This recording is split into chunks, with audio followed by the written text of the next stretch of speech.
The scientific genius of characters is often underestimated in power scaling discussions. You'll hear arguments like Orochimaru's immortality makes him unbeatable, or his body swapping technique means that he can never truly die, and his vast arsenal of jutsu that he's accumulated over decades gives him every advantage because of the versatility. There are also these knee-jerk reactions that the Snake Sanin's survivability means that he would automatically win in most fights. In this video, I want to break down why Mayuri versus Orochimaru isn't close at all. I'm going to go over their scientific achievements, their combat records, detailing their various different abilities and feats that they have demonstrated in their series, and we'll determine by the end of the video who is the superior genius between the two of them. Now, for the purposes of this video, I'm only going to be delving into what I deem to be canon from Naruto, which is the original Naruto manga, which spans parts 1 to 2 of the series. Hopefully, after breaking down every aspect of this matchup, you'll understand exactly why this battle ends with one of these individuals becoming the other's test subject. Let's establish some ground rules. This battle would take place in a neutral battlefield where neither opponent has advantages from the environment. Both of the combatants will be at their respective peaks from their manga, neither will get prep time or outside assistance. When it comes to Mayuri, we're using his 1000-year Blood War arc version with his modified Bankai. This means that he has full access to his surveillance bacteria, his organ replacement capabilities, and his Matai Fukuen Shotai. For Orochimaru, it's his post-resurrection state after taking over a white Zetsu body enhanced with Hashirama cells.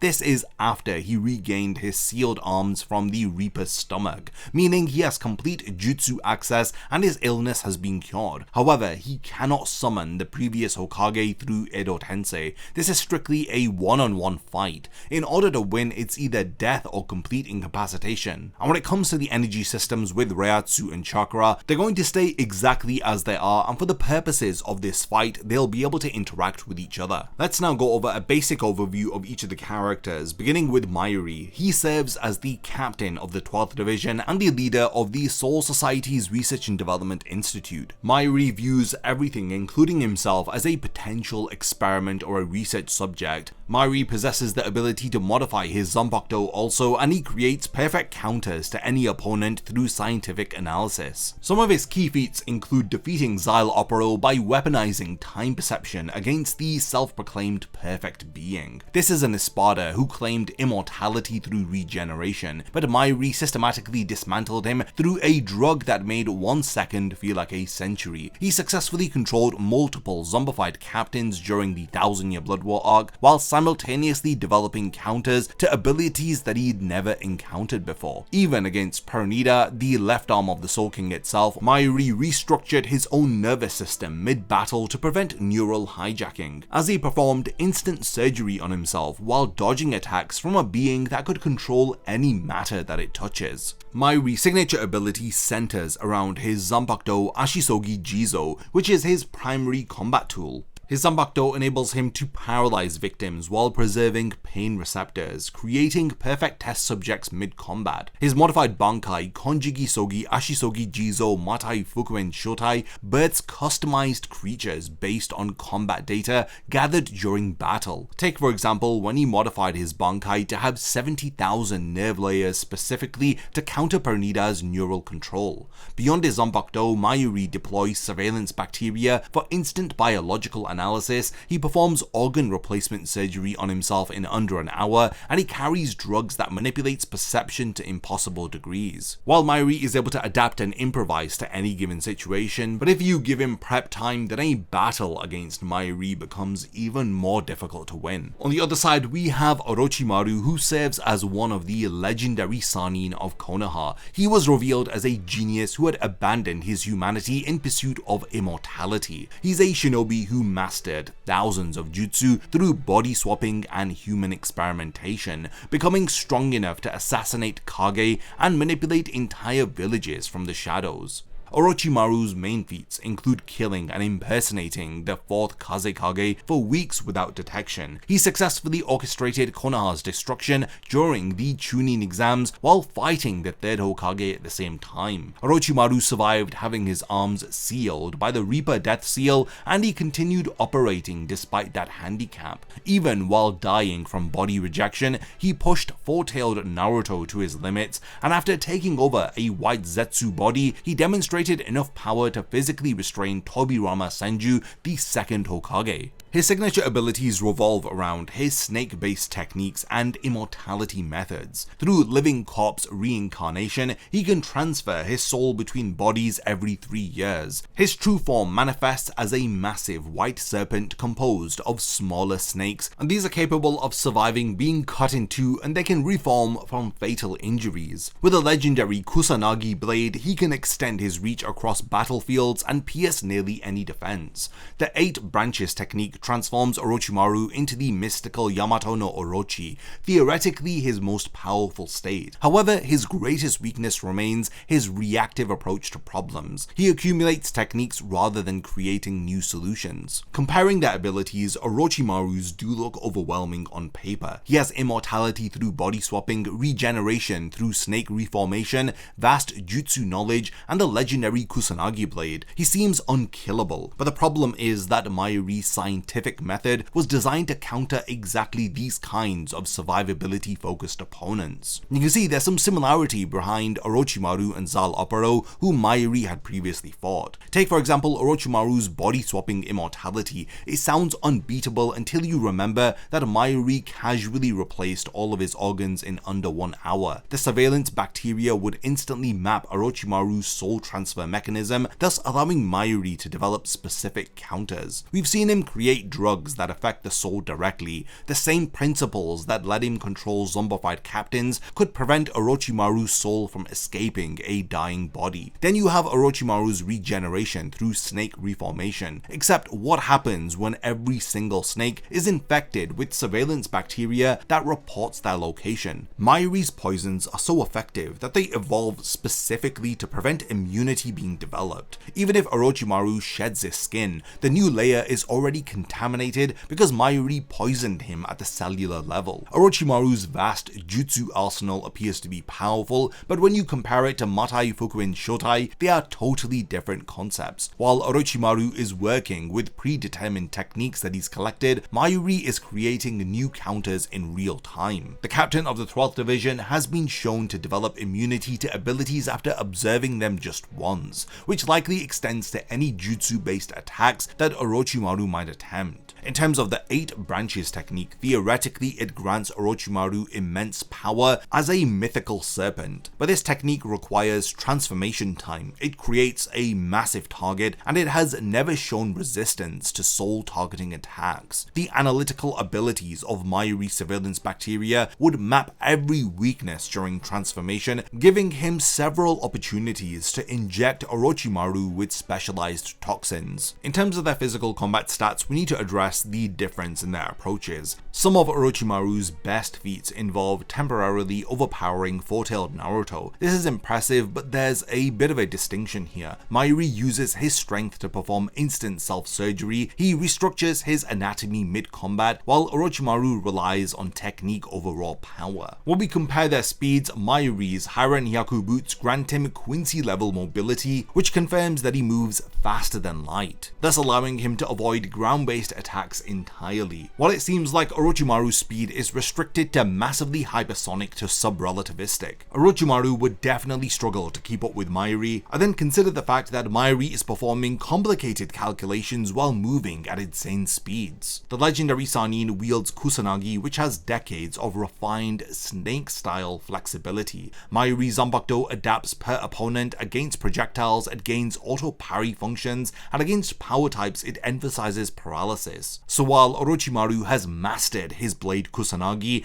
with Mayuri's Ashisogi Jizo, he's able to invent new counters mid-combat. When considering intelligence, both characters have been able to achieve perfect intelligence ratings in each of their respective databooks. Looking at the Bleach official bootleg Karaburi Plus databook, we see that Kubo had given Mayuri 100 for his intelligence and 100 for his Kido and Reiatsu. Orochimaru within the Naruto databooks was given a 5 out of 5 rating for his intelligence. Orochimaru accumulates knowledge over decades. His immortality research took a lifetime, his Curseal development built on existing research, his Edo Tensei mastery required studying forbidden scrolls, he is a collector of techniques gathering what already exists. Mayuri's adaptability proves his intelligence as he creates solutions that shouldn't exist. When he's faced with organs being crushed, he invents new organs that don't technically exist in nature. When he's confronted by nerve control, he rewires his nervous system using surgical techniques that he develops on the spot. He promises to solve any problem literally within 24 hours, and this isn't arrogance. This has been documented within the manga. Against Zal Opero's perfect regeneration, he created a drug that weaponized his perception. Against Pernida's evolution, he modified his Bankai to birth specific counters to Pernida. Combat experience reveals another gap between Mayuri and Orochimaru. The Sannin has decades of battle experience,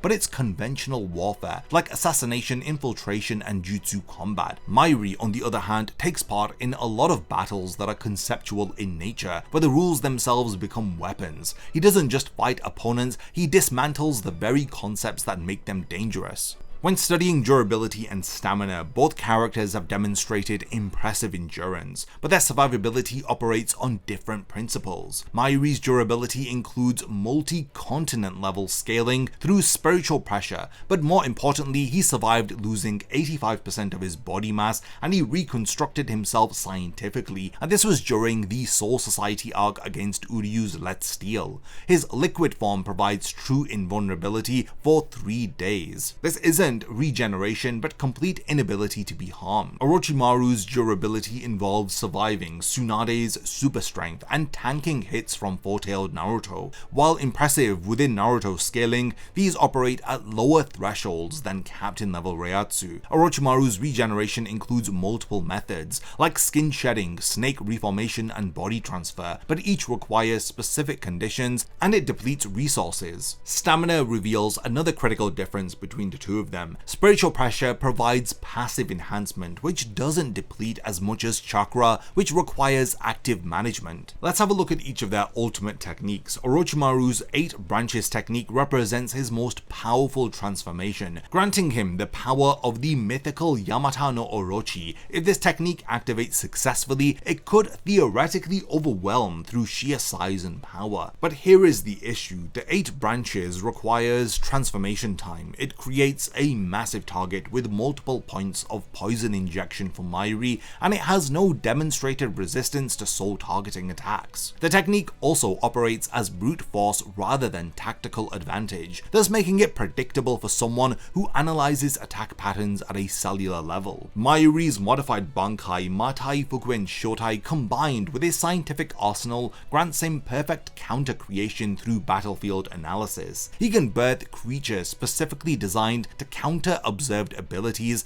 develop immunity after a single observation of a technique, and modify his approach based on real-time data gathering. These strategic applications are pretty much limitless, creating organisms that are immune to snake venom, entities that can consume Orochimaru's chakra, or beings that specifically target soul transfer mechanisms that Orochimaru may use to regenerate himself. The crucial difference is immediate applicability. Mayuri can deploy his modified Bankai after gathering sufficient data during battle. Orochimaru's strongest technique requires specific conditions: stable bodies to transfer, intact snake cells for reformation, or transformation time for 8 branches. So overall, this is how I see this fight playing out 9.5 times out of 10. Orochimaru opens with typical tactics: shadow snakes for binding, Kusanagi for mid-range pressure, maybe he attempts genjutsu through snake summoning. He's confident in his immortality and regeneration, but but Mayuri has already deployed surveillance bacteria through initial contact. Within seconds, he has complete biological data on Orochimaru's chakra network, his cellular structure, and soul binding mechanisms. When Orochimaru reaches the point of the battle where he attempts body shedding, Ashisogi Jizo's paralysis would take effect, but the new skin is already contaminated because Mayuri poisoned him at the genetic level. He would try soul transfer, but modified toxins specifically target the soul-body connection,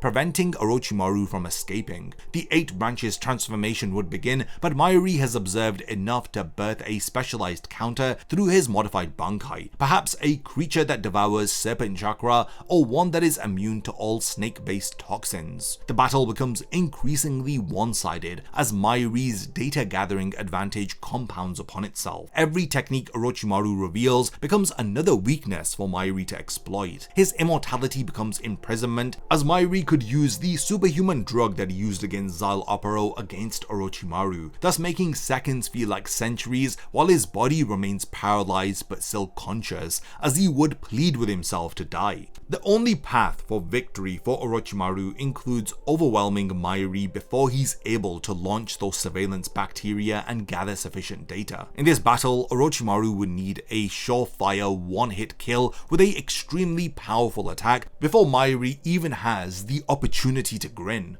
But when you take into consideration the durability of someone who's at captain level, with him being able to instantly replace his organs and liquefy and escape, it makes it very impossible for Orochimaru to even conceive winning in this scenario. Say if by some miracle Orochimaru lands a killing blow, Mayuri would just need sufficient time to reform from his liquefied state. Well, there you have it. This was my breakdown of why Mayuri vs Orochimaru isn't even close. I did run a community poll on the channel where I asked who would win in a 1 vs 1 fight. As of making this video, there was 22,000 votes, and about 94% of the votes favored Mayuri and 6% favored Orochimaru. This was an incredibly interesting matchup to analyze, and I love when two similar character archetypes face off against each other, even if the battle is as extremely one-sided as this one. Now we've reached the point of the video where I want to hand over the discussion to all of you. What are your thoughts on my breakdown of Mayuri vs Orochimaru? If there's anything that I've forgotten to mention, then please do continue the discussion in the comments. I'm a huge fan of both Naruto and Bleach, so if there are any other matchups that you want me to cover, then let me know by leaving your suggestions under this video. Lastly, thanks for making it to the end of this one, and I cannot wait to see you in my next video.